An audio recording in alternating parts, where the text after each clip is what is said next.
Hello and welcome to Fight Town podcast with Neilson Boxing. And to kick off the new year of Fight Town podcast with myself and Rob, we have very special guest, Mark Neilson, who is the boxing promoter for Neilson Boxing. Mark, welcome to Fight Town podcast. How are you? I'm very well, lads, and Happy New Year. It feels like a bit. I'm getting a bit of a withdrawal from boxing, so it's good to be back in the new year talking boxing again. Yeah, good to have you back on, Mark. Can you believe it's been so long since we had you on, since that first pod introducing the partnership? It's come a long way very quickly, hasn't it? Well, last year is all a bit of a blur, to be honest. It's just gone mad, hasn't it? And we did our last show end of November, and then we've had this little break since, and it's quite nice. But actually, I'm ready to get back now. I'm missing my boxing. I want to be ringside. I want to be in the thick of it. So, yeah, it's just been a mental year for all of us.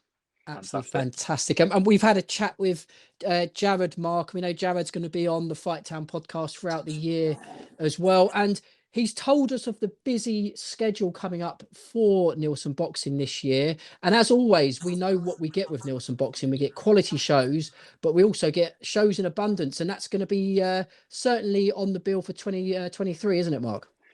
So, absolutely right. I mean, we started this time last year. We were looking at putting half a dozen shows on. We ended up putting 12 on. You know, we were in York Hall, London, York Hall, Oxford, rooftop in Liverpool. First time in Oxford for 60 years. You know, and then in the iconic York Hall where like Mickey Duff, Frank Warren, Barry Hearn, Eddie Hearn, Frank Maloney, all the promoters are there. It's one of those iconic venues that boxers want to box at. Promoters want to promote that. So last year, I said we started off wanting to do half a dozen. We ended up with 12 all over. This year, we're coming in thinking we've got a rough idea of what we're going to do and where we're going to go. But I'll bet you watch this space. There's going to be a lot of firsts this year as well. Fantastic, Mark. And Fight Town podcast listeners, we've seen the schedule this year for Neilson Boxing. It certainly is full and packed. Now, Mark, let's kick off proceedings with Neilson Boxing and Fight Town, because on the 3rd of March, you're back at the York Hall. And what a night of boxing we've got coming up on there. Not to mention the headline fight, which is Casey Kademi and Ijaz Ahmed. I mean, what a fight prospect that is for the 4th encounter between the pair. Yeah, it is. What a great show to start the year. Working in association with the guys over at Warren Boxing Management, which has just worked so well for these York Hall shows last year. But what a great main event. You know, Kademi and Ahmed, they win three humding. This is the 4th time. It's going to be decided for sure. Every one of them is potential fight of the year contender. But and it's for a British and a Commonwealth title fight. So, we're not going to kid ourselves. We started off last year in a very different place to we are. They talk about boxers having breakout years. Last year was our breakout year as a promoter. So now we're putting a British Commonwealth as a main event. For me as a promoter, it's my first British title. We've done English, we've done WBC Youth, IBF, International, and various bits and pieces. But it's my first proper, British title fight, and what a main event! Yeah, and being up close and personal to that fantastic Lonsdale belt as well on the 3rd of March. For me personally, Mark, I'm not sure about yourself and Rob, but you just can't beat that belt, can you? It's just beautiful, isn't it? It's beautiful. It's one of the best in there. All the others they're all nice, they're great, but there's something classic about the Lonsdale belt. It's unchanged for forever, and it's just every boxer just wants that around their waist, and it's I'm going to be pinching myself, hosting promoting a show with a British title on as a main event. So yeah, fantastic. Absolutely can't wait. Yeah, I've got to stick with this fight for a second, Mark, as well, because I was actually at the Trilogy fight in Telford, and it was unbelievable. Like, I was ringside, and to be fair, when they sat down at the end, obviously, Ahmed's got a very tight decision in the first fight, followed by 2 draws. I think they kind of come to the conclusion that I think we'll call it a day on this episode. But so, how did you end up getting them back in again for a fourth time? Well, they just, to be honest, they decided they need the decision made. So they won it. We won it. We're working with the Warrens. This is, their Casey Kademi is a Queensbury fighter. We're obviously working with the Warrens. So they said, guys, we've got to get these guys out again. They want it again. Do you want it on your show? Yes, we do want it on our show. Of course we do. Yep. So yeah, we're absolutely thrilled to get that. It's a big fight for both these guys. They just need, whoever wins this, gets past it, moves on to bigger and better things, but they can't not get past it. Coming off of 2 draws, both of them just need a decider, don't they? They want to step on and move on. Especially Casey. European and world honours, whatever. And they're certainly good enough. Casey's, absolutely brilliant. So he's at 28, coming off these 2 draws. He lost the first one, but now he's got to get it decided so they can move on. Both of them just need it put behind them. But for the fight fan to sit there and watch this all over again, we know exactly what we're going to get. And it's going to be toe-to-toe action from the off. It's so rare to see a 4th fight between 2 lads so early in their careers as well. I don't think either of them have hit 15 fights yet. So I'm buzzing for that fight. Fair play getting it on. Yeah, absolutely. They are. I mean, I don't know what there's probably stats somewhere, but how many people have fought each other this many times? I mean, you sometimes you get this in some of the countries with more questionable boxing standards, where people fight each other quite a lot. But certainly in Britain, where the standard's very good, and this is a proper quality standard fight as well. It's quite very rare. Interesting to see some stats on that. Sick of the sight of each other, I imagine. Yeah, I'm sure they are. Now, listen, podcast listeners to the podcast, we are very grateful to have Mark on the show to kick off this Fight Town podcast. Now, not only on that night have we got that British super flyweight contest, but also a Southern area flyweight contest, Mark. Is that still on? It's Harry Mullins versus Paul Roberts. Is that still very much part of the show? Yeah. I mean, what this card is actually a proper Fight Fans card. We've got Harry Mullins, Paul Roberts. Harry Mullins 6-0 going into a Southern area super flyweight title over 10-3. So that's a cracking 50-50 fight. Paul Roberts fancies it. The winner of this is going to be, because of the lack of depth in the lower weights, they'll moving on to English or British in the next fight probably. We've also, got Billy Underwood, Tom Brennan. Billy Underwood 5-0, Brennan 4-2-1 in a Southern area middleweight eliminator. Another great 50-50.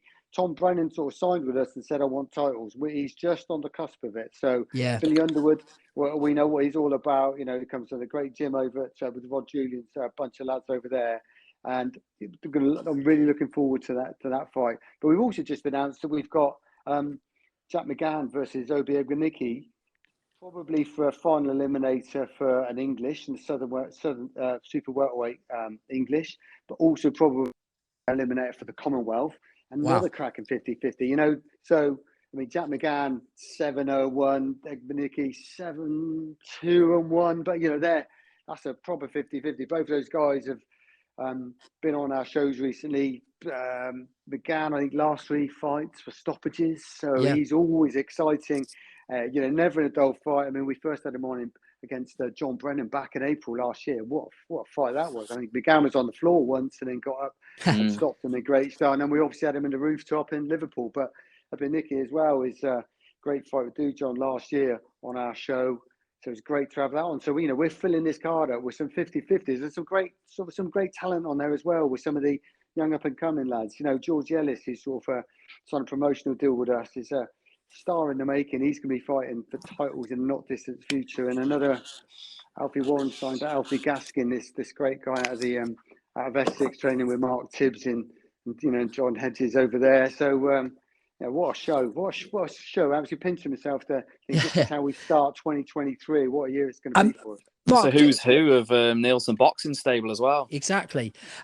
And Mark, what I just want to say quickly, you're becoming very quickly a promoter who is a man of his word and someone who's building a fantastic sort of rapport with boxers. Because I remember you quoting last year and saying next year is all about belts and titles, and you've bought that already. Coming on to March, we've already got this British title fight, but you've already delivered that Southern area fight for Harry Mullins so early in his career. So boxers are going to look at that up and down the country and see that, you are a promoter to get involved in, aren't they?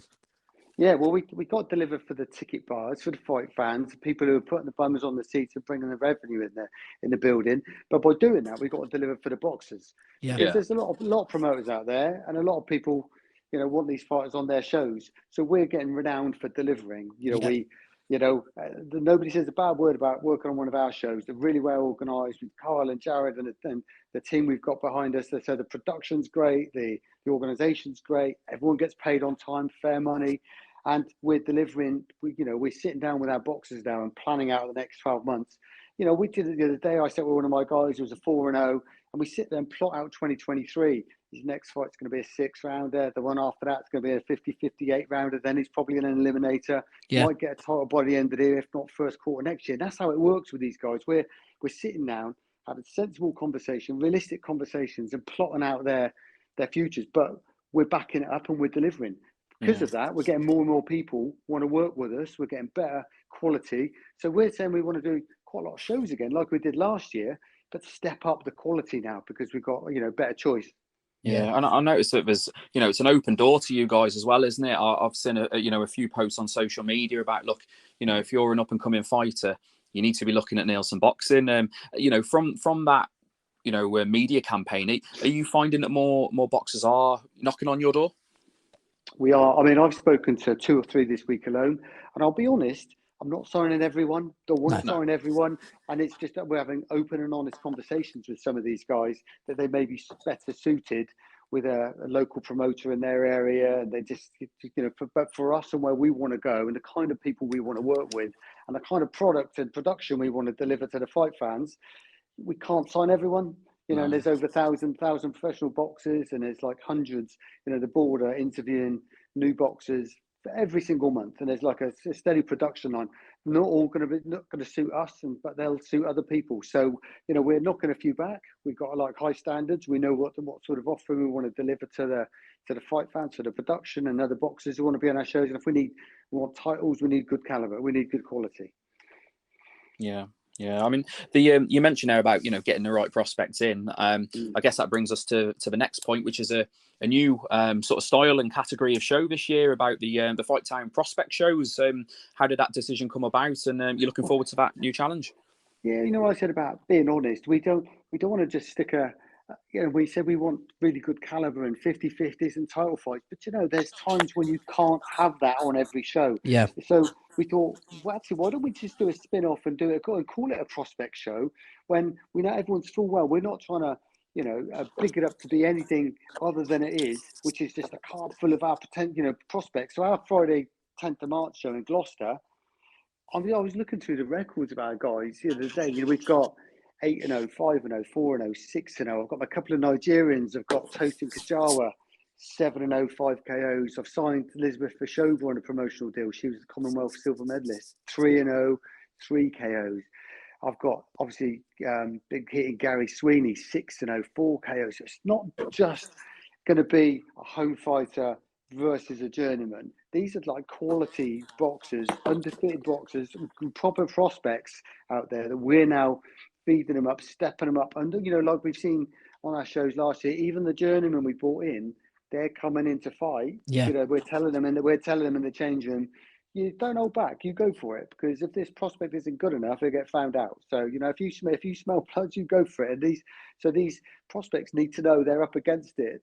But we'll have Jordan Flynn, 8-0, brings an army of people with him. He's stepping up into a 50-50 fight. Brad Ingram, 4-0. Shabs, the Afghan warrior, 3-0. But so entertaining because their ring entrances, their ring walks are out of this world. And, it's going to be a huge fight. We got, Lewis Robertson Swindon with his sombreros. And I love that.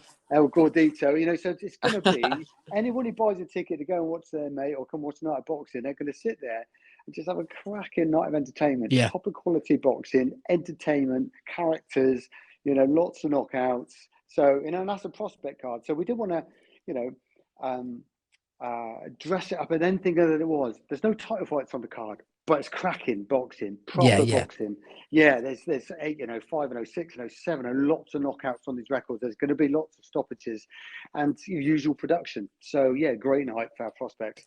Fantastic, Mark. Now, Mark, I know we're going to speak a little bit more about boxing, but just to take you aside here, now you may not know the answer to this, but we've had a little inkling that there may not be boxing on top of the Shankly Hotel in Liverpool again due to restrictions, or there was some sort of issue with the building. But do we know where the venue will be in Liverpool yet?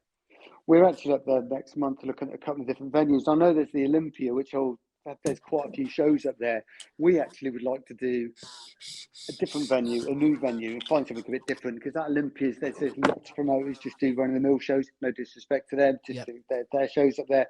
We want to do something different, like we did last year with a lot of the firsts. We want to do that again.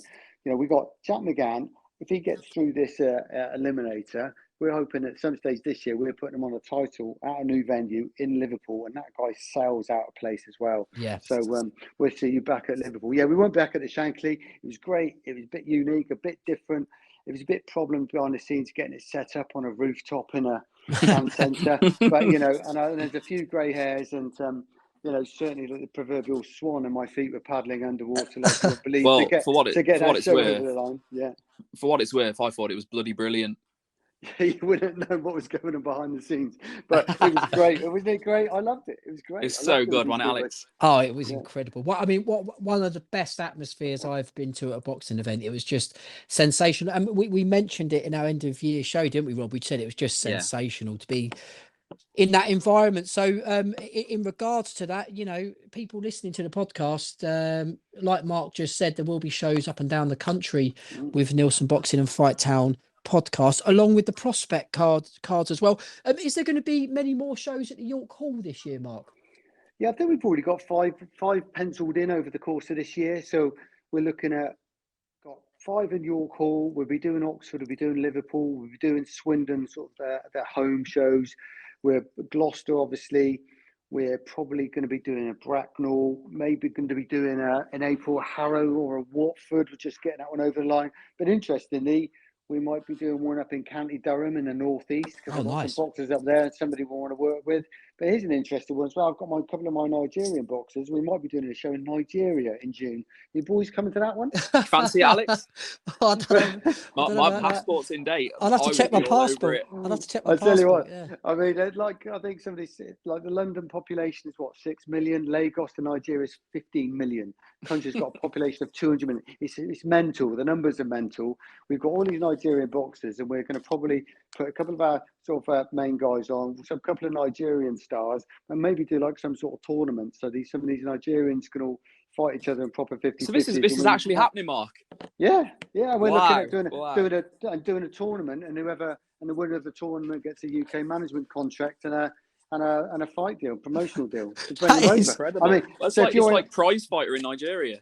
Well, that is unbelievable. Boxer, these African boxers and some great quality over there. They just want to get to the UK because it's the UK and the US are the biggest boxing markets. So you're dangling this big carrot, and all the cream is rising to the top because all the country's top boxers want to be involved in this. And obviously lots of businesses, lots of sponsors, lots of money in Lagos. So the numbers they're all going to work. Certainly not going to be handling any cash over there. I think I might need armed guard or something like that from what I've been hearing. But it's something different. You know, 1 minute you're Oxford for the first time in 6 years and a rooftop in Liverpool. Next minute you're in Nigeria. So who knows? I've got to say that is one of the most unbelievable things I've ever heard in watching boxing. Like the thought of a prize fighter in Nigeria to fight for a British contract. That is unbelievable. I personally think it's absolutely sensational, and it sounds magical as well. So hats off to you, Mark. You know, I mean, I know Neilson Boxing, you guys, you think outside the box and you try but that would be unbelievable if you pulled that off. But fantastic. Oh yeah, I'm looking forward to it. We'll have to get you along to that, boys. 100%. Just on, you mentioned Oxford there. You wait 2 generations for a show and suddenly you get 2 in a couple of months. Yeah, absolutely. I mean, it was 60 years, wasn't it? I think. Yeah. But we're looking at doing a bigger venue. We could have sold that venue out 2-3 times over. But we're looking at the ice rink there, which has got like a double-sized capacity. Jordan Flynn, just half the city comes and watches him. So we'll be back there just trying to get the venue sorted out. But they've got a big ice rink there, which will be a good couple of thousand capacity. And we've got a lot of Oxford boxers. So we know we can fill the place, and it's just getting the right venue. You know, and so we can tick all the boxes. But yeah, that's looking forward to that one. Bloody brilliant. Yeah, absolutely fantastic. Before we let you go, Mark, obviously there's been some big cards already this year. If we can get your opinion on a couple of them. Sure. Did you watch Eubank and Smith at the weekend? I did. That wasn't the script, was it? Nobody expected that. Well, what was your prediction before the fight?